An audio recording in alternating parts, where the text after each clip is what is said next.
Hello friends, నమస్తే అండి. మళ్ళీ ఒక సరికొత్త రెసిపీతో మీ ముందుకు వచ్చాను. ఇవాళ మన రెసిపీ రాజస్థానీ మిర్చి వడ, ఆలు స్టఫ్డ్ రాజస్థానీ మిర్చి వడ. ఇది చేసుకోవడం చాలా సింపుల్, చాలా టేస్టీగా కూడా ఉంటుంది. ఇది ఎలా చేసుకోవాలో దీనికి కావాల్సిన పదార్థాలు ఏంటో ఒకసారి చూసుకుందాం. మరి ఇక్కడ నేను బజ్జీ పచ్చిమిర్చీలు ఒక 6 తీసుకున్నాను. ఇవి శుభ్రంగా కడిగేసుకుని పొడిగొడ్డతో తుడుచుకుని ఇక్కడ రెడీ పెట్టుకున్నాను.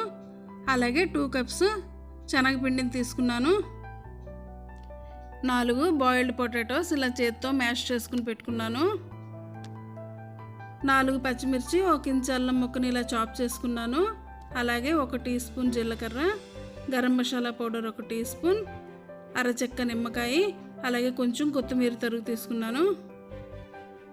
పసుపు 1 టీ స్పూన్, రుచికి సరిపడా ఉప్పు, కారం 1 టీ స్పూన్, వాము 1 టేబుల్ స్పూన్, డీప్ ఫ్రైకి సరిపడా ఆయిల్, బేకింగ్ సోడా 1 చిటికెడు, ఇంగువ 1 టీ స్పూన్, ఆప్షనల్ ఇది, వాటర్ తగినన్ని. ఇప్పుడు శనగపిండిలో ఉప్పు, పసుపు, కారం తగినంత వేసుకుని మిగతావి స్టఫింగ్లో కర్రీ ప్రిపేర్ చేస్తాం కదా, అప్పుడు యాడ్ చేసుకుందాం. వాముని చేతిలో వేసుకుని రబ్ చేసుకుని వేసుకుంటే ఫ్లేవర్ బాగా వస్తుంది. అది కూడా ఇందులో యాడ్ చేసుకుందాం. బాగా మిక్స్ చేసుకుందాం.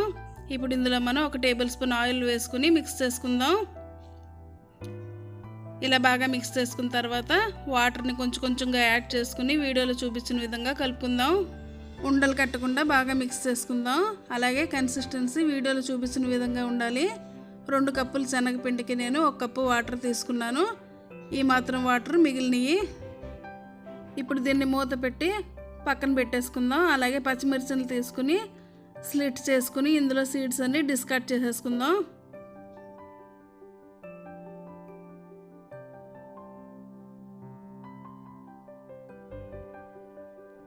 ఇలా అన్ని సీడ్స్ డిస్కార్డ్ చేసుకుందాం. మిగతావన్నీ కూడా ఇలా నేను రెడీ చేసి పెట్టాను.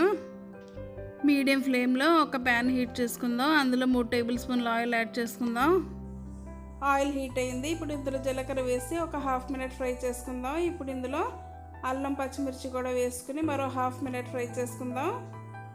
ఇలా ఫ్రై చేసుకున్న తర్వాత ఇందులో బాయిల్ చేసుకున్న పొటాటో మ్యాష్ చేసుకున్నాం కదా, అది ఇందులో యాడ్ చేసుకుని బాగా మిక్స్ చేసుకుందాం. ఇలా బాగా మిక్స్ చేసుకున్న తర్వాత ఇప్పుడు ఇందులో మిగిలిన ఉప్పు, పసుపు, కారాన్ని కూడా యాడ్ చేసుకుని బాగా మిక్స్ చేసుకుందాం. ఇంగు కావాలి అనుకుంటే ఇప్పుడు మీరు వేసుకోవచ్చు, నేను ఇక్కడ వేయట్లేదు. ఇప్పుడు గరం మసాలా మరి కొత్తిమీర వేసుకుని బాగా మిక్స్ చేసుకుని స్టవ్ ఆఫ్ చేసేద్దాం. ఇప్పుడు దీన్ని చల్లారనిద్దాం.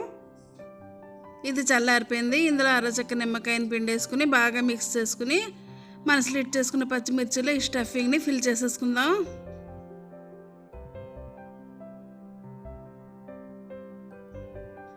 ఇలా స్టఫింగ్ అంతా బాగా ఫిల్ చేసుకుని మనం పచ్చిమిర్చిని ఒక పక్కన పెట్టుకుందాం.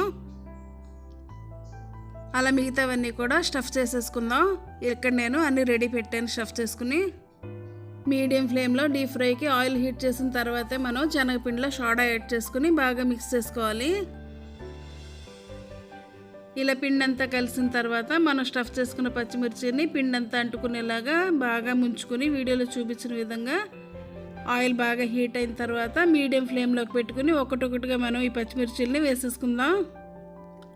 ఆయిల్లో ఎన్ని అయితే సరిపోతాయో అన్నీ వేసుకుందాం. ఫ్లిప్ చేసుకుంటూ మంచి గోల్డెన్ కలర్ వచ్చేంత వరకు ఫ్రై చేసుకుందాం. ఇవి చక్కగా ఫ్రై అయిపోయినాయి. ఇట్లా ఒక టిష్యూ పేపర్ మీద తీసేసుకుందాం. మిగతావన్నీ కూడా ఇలాగే ఒకటొకటిగా వేసేసుకుందాం.